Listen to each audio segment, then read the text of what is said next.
المصطفى خصوصا على سيدنا ومولانا محمد المصطفى وعلى آله وأصحابه أجمعين أولي الصدق والصفاء. أما بعد فأعوذ بالله من الشيطان الرجيم. بسم الله الرحمن الرحيم. لقد جاءكم رسول من أنفسكم عزيز عليه ما عنتم حريص عليكم بالمؤمنين رؤوف رحيم.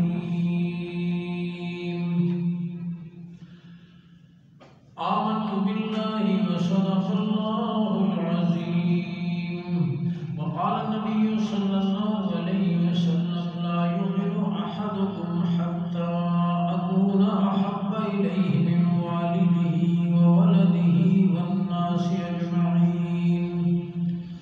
آمنت بالله وصدق الله العظيم وصدق رسوله النبي الكريم. اللهم صل على محمد وعلى آل محمد كما صليت على إبراهيم وعلى آل إبراهيم إنك حميد مجيد. اللهم بارك على محمد وعلى آل محمد كما باركت على إبراهيم وعلى آل إبراهيم إنك حميد مجيد. گرامی قدر سامعین، میرے واجب الاحترام بزرگوں، بھائیوں، عزیزوں، ربیع الاول کے مہینے کا آغاز ہو چکا ہے اور آج ربیع الاول کی 5 تاریخ ہے.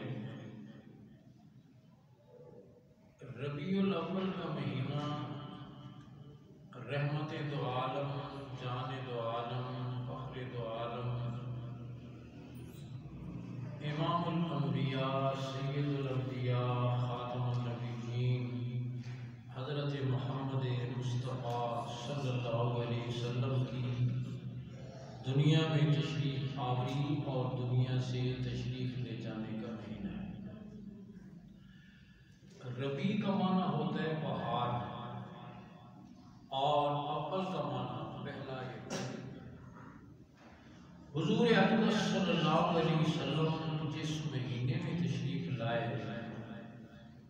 وہ مہینہ بہار کا تھا عیسوی اعتبار سے اور انگریزی مہینوں کے اعتبار سے اپریل کا مہینہ تھا اور اپریل کا مہینہ بہار کا مہینہ ہوتا ہے.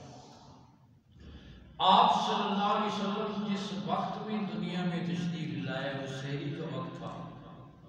سحری کا وقت ویسے ایک بہار کا وقت ہوتا ہے. اور پھر ربیع الاول کا معنی بھی بہار ہے. گویا موسم بھی بہار کا، وقت بھی بہار کا، مہینہ بھی بہار کا.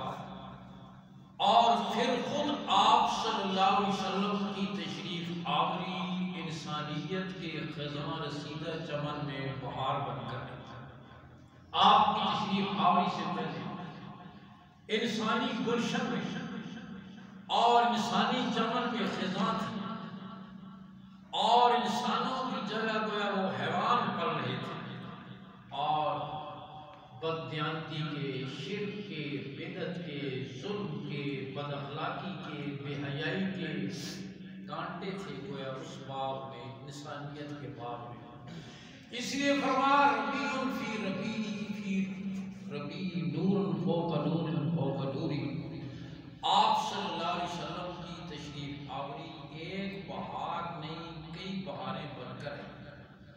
آپ صلی اللہ علیہ وسلم کو رب ذوالجلال نے اولین اور آخرین کے کمالات دے کر تھے. آپ صلی اللہ علیہ وسلم خاتم النبیین ہیں، آپ سنتے رہتے ہیں. اور یہ مسلمانوں کا اجماعی عقیدہ ہے کہ جس میں کوئی کسی قسم کا شک نہیں. یہاں تک کہ علماء نے لکھا ہے کہ اگر حضور صلی اللہ علیہ وسلم کے بعد کوئی شخص نبوت کا دعویٰ کرے اور دوسرا آدمی اس سے پوچھے تیرے پاس نبی ہونے کی کیا دلیل ہے، تو یہ دلیل پوچھنے پر بھی یہ دار اسلام سے خارج ہوتا ہے.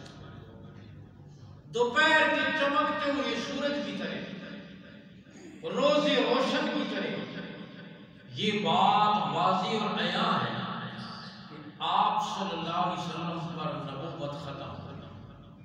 آپ صلی اللہ علیہ وسلم نے خود اپنے ارشاد گرامی میں فرمایا میرے بعد 30 دجال پیدا ہوئے، 30 کذابون، 30 کذاب اور جھوٹے پیدا ہوئے. کل یزعم انہ نبی، ان میں سے ہر ایک یہ دعویٰ کرے گا کہ میں نبی ہوں. آپ نے فرمایا لا نبی بعدی، انا خاتم النبیین، لا نبی بعدی، میں آخری نبی ہوں، میرے بعد کوئی نبی نہیں. تو جیسے آپ صلی اللہ علیہ وسلم پر نبوت ختم ہو گئی اور آپ خاتم النبیین ہیں، اسی طرح فرمایا میرے آقا خاتم الجود بھی ہیں، خاتم الجمال بھی ہیں، خاتم الکمال بھی ہیں، خاتم الشجاعت بھی ہیں. آپ صلی اللہ علیہ وسلم پر جیسے نبوت ختم ہو گئی، آپ پر حسن و جمال بھی ختم ہو گیا. آپ جیسے جمال والا پھر قیامت تک نہیں ہے. آپ پر شجاعت بھی ختم ہو گئی، آپ پر سخاوت بھی ختم ہو گئی، آپ پر عقل بھی ختم ہو گیا، آپ پر علم بھی ختم ہو گیا. آپ صلی اللہ علیہ وسلم کو میرے رب نے اولین اور آخرین کی کمالات دے کر دیا. حسن یوسف، دم عیسیٰ، ید بیضا داری، آنچ خوباں ہمہ دارم تو تنہا داری. انبیاء سابقین کو اللہ نے جتنے کمالات عطا فرمائے تھے وہ سارے کے سارے کمالات اللہ نے حضور صلی اللہ علیہ وسلم کی ذات میں جمع کیا. بلکہ میں عرض کروں کہ آپ صلی اللہ علیہ وسلم کی امت کے اندر اللہ نے بڑے کمالات رکھے. حضرت مولانا رشید گنگوئی رحمۃ اللہ کے پاس ایک عیسائی پادری آیا اور آ کر کہنے لگا ہمارے عیسیٰ علیہ السلام نے جو مردوں کو زندہ کیا ہے، آپ کے نبی صلی اللہ علیہ وسلم نے تو کسی مردے کو زندہ نہیں کیا. تو عیسیٰ علیہ السلام کا مرتبہ بلند ہوا. حضرت گنگوئی رحمۃ اللہ فرمانے لگے حضور صلی اللہ علیہ وسلم کا مقام تو بہت بلند ہوا. آپ کے بعد صدیق اکبر، عمر، عثمان، علی رضی اللہ تعالیٰ عنہ خلفائے راشدین کا مقام بہت بلند ہے. آپ کے بعد تابعین کا مقام بہت بلند ہے، اولیاء کا مقام بہت بلند ہے.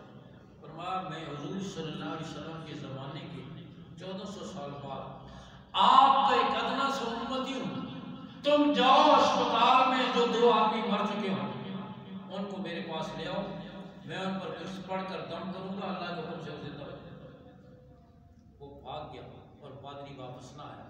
حضرت نبوی فرمانے لگے اگر وہ لے آتا میں کچھ پڑھتا اور دم کرتا ہوں زندہ ہو جاتا. کہا یہ کام تو میں بھی کر سکتا ہوں، تم حضور کی کیا بات کرتے ہیں؟ آپ کے 1400 سال بعد میں آپ کے ادنا سا امتی ہوں اور حضور صلی اللہ علیہ وسلم کی امت کو بھی اللہ نے یہ کمال عطا فرمائے. تو میں نے عرض کیا کہ آپ صلی اللہ علیہ وسلم کو اولین و آخرین کے کمالات اللہ نے عطا فرمائے. جمال ایسا کہ ایسا جمال بھی کسی کو نصیب نہیں. حضرات صحابہ کرام فرماتے ہیں جو جمال نبوت کے عینی شاہد اور گواہ ہیں، جنہوں نے اپنے سر کی آنکھوں سے امام الانبیاء صلی اللہ علیہ وسلم کا جمال دیکھا ہے. حضرات صحابہ کرام فرماتے ہیں اگر آپ کو کوئی اور معجزہ نہ بھی ہوتا تو آپ کے چہرے انور کا دیکھنا ہی نبوت کی دلیل کے لیے کافی تھا. ایسے تو ہر نبی حسن جمال پہ فیکر ہو ہے، لیکن میں نے عرض کیا آپ صلی اللہ علیہ وسلم پر جیسے باقی صفات ختم ہو گئی، جمال بھی آپ کا ختم.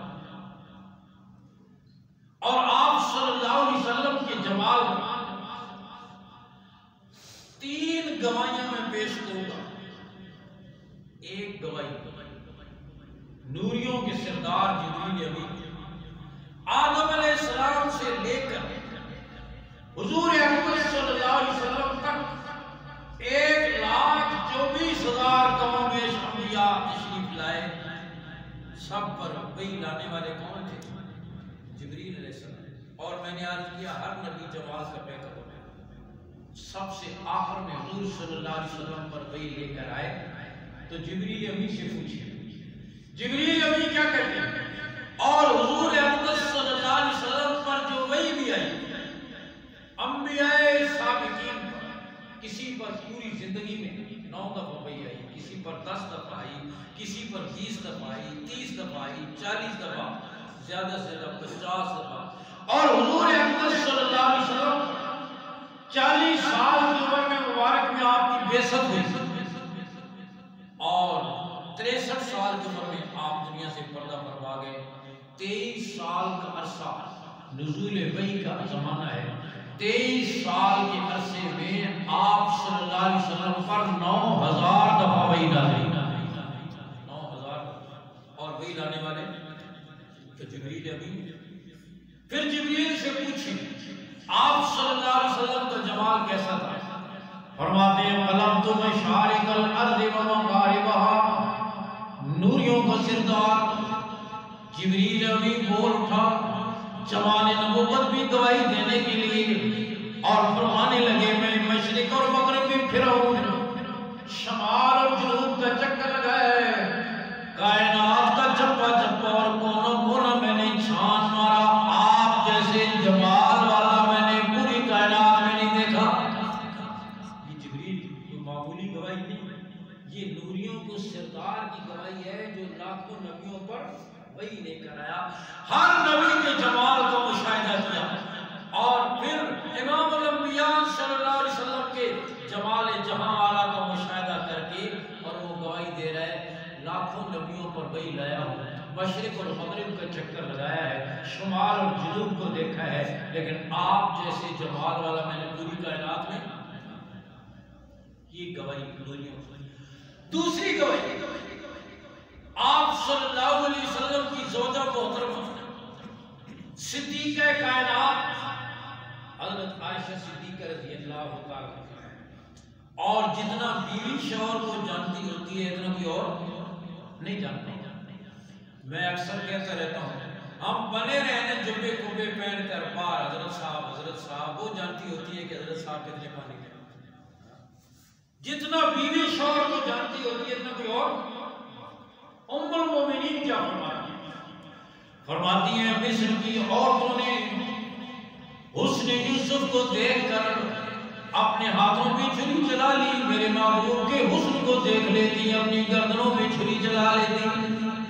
ام المومنین فرماتی ہیں حضرت زینب سے میں نے سوئی مانگی, سوئی لی سینے کے لیے, کچے حجرے میں وہ سوئی گم ہو گئی, تیری تلاش نہ ملی, حجرہ کچا تھا, سوئی تھی گم گئی.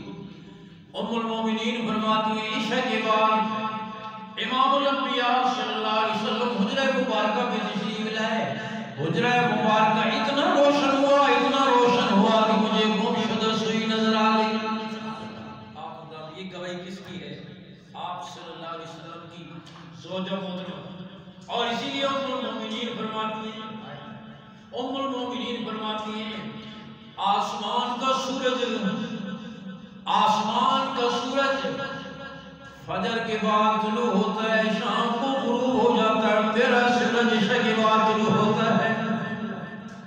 اور یہ گواہی ام المومنین. تیسری آپ کے مدرسے کے کل وقتی طالب علم امت کے پہلے شیخ الحدیث جو 5,374 آقا کے ارشادات محفوظ کر کے امت تک پہنچا گئے, ابو ہریرہ جو آیا کلمہ پڑھا اور پھر جب تک زندگی رہی حضور صلی اللہ علیہ وسلم دنیا میں تشریف فرما رہے, ابو ہریرہ نے پھر آپ کا در چھوڑا نہیں. اور جتنا شاگرد استاد کو جانتا ہوتا ہے اتنا بھی اور نہیں جانتا. ابو ہریرہ نے کتنی حدیثیں امت تک پہنچائی؟ بولو ایک گلا بھی یاد ہے. اپنے عالم نے ماڈل تو بڑے یاد رکھے دکان کی چیزاں دفتر کی چیزاں ان پڑھ آدمی کو اسے پتہ ہے ہاں زمین پہ شفا کیسے کرنا ہے زمین کیسے واپس لینی ہے ہاں اور دین کا معاملہ آتا ہے کہ دماغ کمزور ہو گیا زبان چھوٹی ہو گئی اس لیے کہ دلچسپی نہیں ہے اپنی چیزیں کیسی یاد رکھتے بوٹے سے بوٹا یہ چیزیں بھی یاد رکھنا امت کے سب سے پہلے حافظ الحدیث سارے صحابہ میں امت تک سب سے زیادہ حدیثیں پہنچانے والے کون ہیں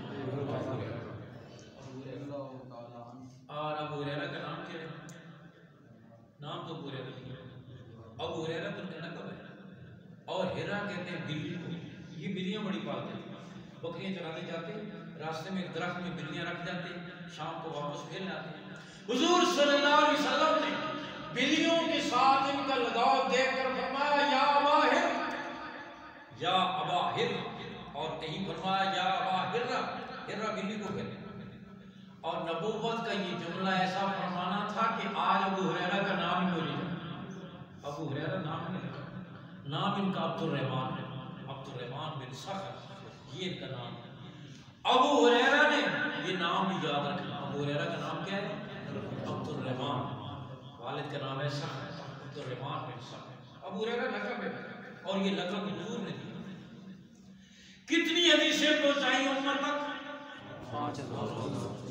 5300 میں نے آج کی ابو ہریرہ تیری خوش قسمت نگاہوں نے کم از کم 5374 دفعہ تو آ کر کے رخ انور کی زیارت کی ہے میں تیری نگاہوں پہ قربان جاؤں تیری ان نگاہوں نے 5374 دفعہ کتنا خوش قسمت ہے ابو ہریرہ تو آج 1400 سال بعد آپ کا کوئی امتی روزہ حضر کی جالیوں کو دیکھ لے اپنے آپ کو خوش قسمت سمجھتا ہے ابو ہریرہ تو نے اپنے سر کی آنکھوں سے آقا کے رخ انور کو دیکھا اپنے کانوں سے حضور کے ارشادات کو سنا اپنے دل و دماغ میں ان کو محفوظ کیا کم از کم 5374 دفعہ تو نے آقا کے رخ انور کی زیارت کی ہوگی نا بتا تو صحیح آپ صلی اللہ علیہ وسلم کا جمال کیسا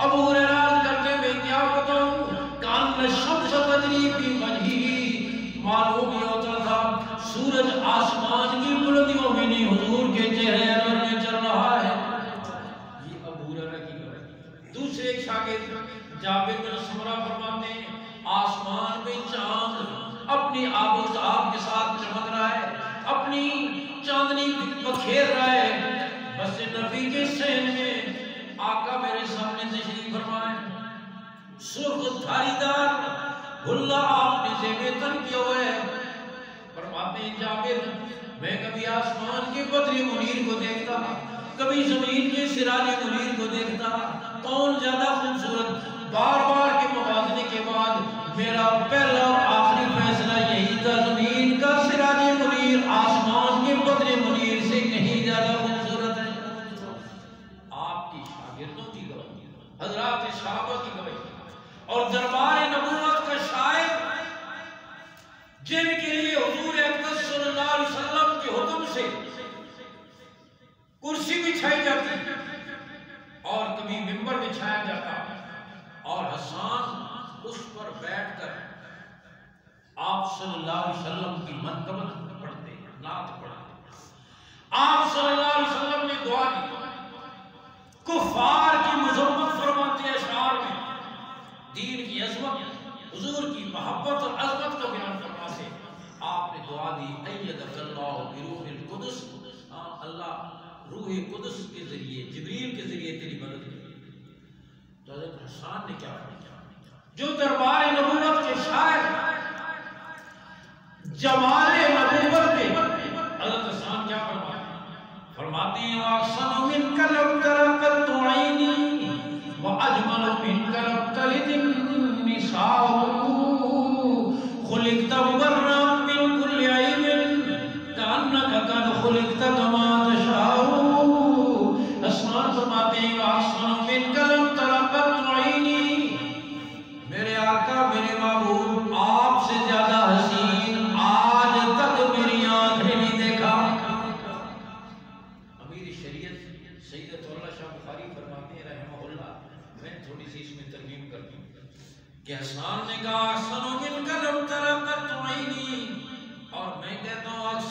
منك لم تر قط عين حسان، حضور سے زیادہ حسین و جمیل صرف تیری آنکھ نے نہیں، دنیا کی کسی آنکھ نے نہیں دیکھا۔ وَأَحْسَنُ مِنْكَ لَمْ تَرَ قَطْعُ عَيْنٍ وَأَجْمَلُ مِنْكَ لَمْ تَلِدِ النِّسَاءُ خُلِقْتَ مُبَرًّا مِنْ كُلِّ عَيْبٍ، آپ کو ہر عیب، ہر کمی، ہر نقص سے اللہ نے پاک پیدا کیا۔ خُلِقْتَ كَأَنَّكَ كَمَا تَشَاءُ، اللہ نے آپ کو ایسے پیدا کیا جیسے آپ خود چاہتے تھے۔ ساری مخلوق کو کس نے پیدا کیا؟